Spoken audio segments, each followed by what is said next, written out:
मैं आपसे एक बात कहना चाह रहा हूं, वो ये कि अंतर्राष्ट्रीय स्तर पर ये संदेश जो दिया जा रहा है कि हिंदुस्तान में सिखों के खिलाफ सिखों पर अत्याचार हो रहा है, क्या ये भारत के, आपके, हमारे किसानों के हित में है? क्या ये राष्ट्र के खिलाफ साजिश नहीं लगती है आपको? क्या ये संदेश जो गया है इसमें देश विरोधी ताकतें नहीं लगी हुई हैं?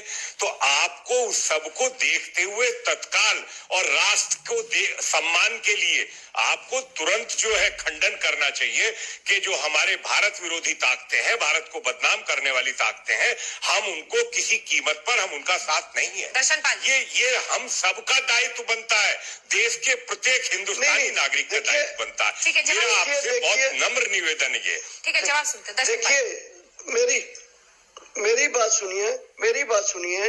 एसकेएम की एक भी विज्ञप्ति, एसकेएम का एक भी किसी स्पीकर का मुंह से कोई ऐसी बात बोलिए जिसमें ये हो कि भारत के विरोधी कोई चीज फोर्सेस के साथ बात हो। किसानों के मुद्दे को लेकर इंडियन डायस्पोरा अगर कुछ करता है तो आपको वो देश विरोधी क्यों लगता है?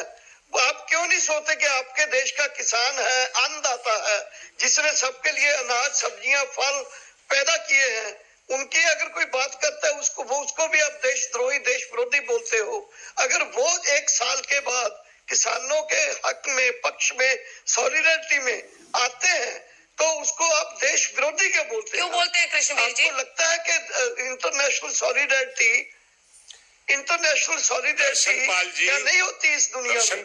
आजकल तो हर जगह हो रही है।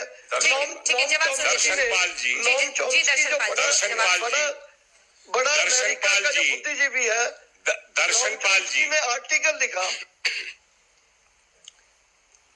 जी बोलिए। दर्शनपाल जी, जिस तरीके से, दर्शनपाल जी, आप मेरी बात से सहमत होंगे, जिस तरीके से टूल किट बनाई गई और ग्रेटा थनबर्ग और मियां खलीफा से ट्वीट कराई गई। मेरी बात सुनिए, मेरा आपसे बहुत नम्र निवेदन इसलिए कि हम कोई अलग अलग नहीं है, हम सब एक ही परिवार है, एक ही देश है, हम सब किसान हैं। हमारा ये कहना है कि हम इस देश के अन्नदाता हैं, हमें कोई ऐसा काम शोभा नहीं देता जो राष्ट्र के सम्मान खिलाफ।